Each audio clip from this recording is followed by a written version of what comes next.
লাউ দিয়ে আজকে ৩টা তরকারি রান্না করব। আসসালামু আলাইকুম এভরিওয়ান, কেমন আছেন? আশা করি ভালো আছেন। আমিও ভালো আছি আলহামদুলিল্লাহ।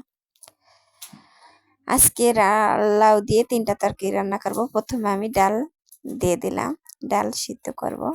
ডাল সিদ্ধ করতে বসে দিয়ে এখন দেখতেছি আমার ছোট ছেলেটা বাইরে গেছে। আমি তো ভয় পেয়ে গেছি আমার ছেলেটা হারিয়ে গেল নাকি। তাড়াতাড়ি বাইরের থেকে এসে দেখি, বাইরে যেয়ে দেখি আমার ছেলেটা বাইরে আছে। পরে তাড়াতাড়ি করে রুমের ভিতরে ডেকে নিয়ে আসলাম। তারপরে এসে দেখি ডালটা সিদ্ধ হয়ে গেছে। ডালটা সিদ্ধ হয়ে যাওয়ার পরে তারপরে আমি ডালের ভিতর দিয়ে দিলাম হলুদ, লবণ এবং লাউ লাউ দিয়ে কিছুক্ষণ সময় সিদ্ধ করলাম।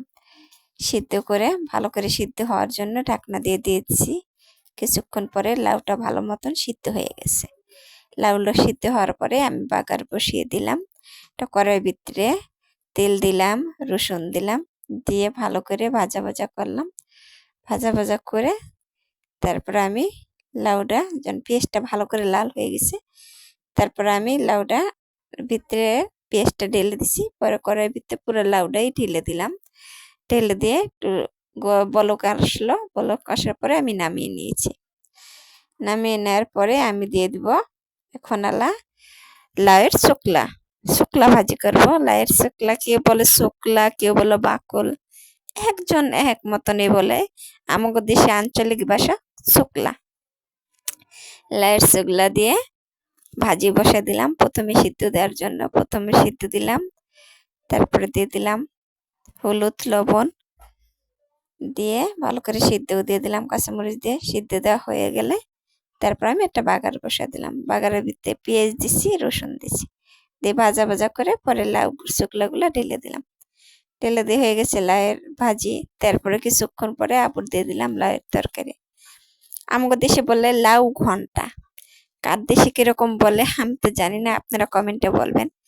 প্রথমে দিয়ে দিলাম তেল দেওয়ার পরে পেঁয়াজ দিলাম।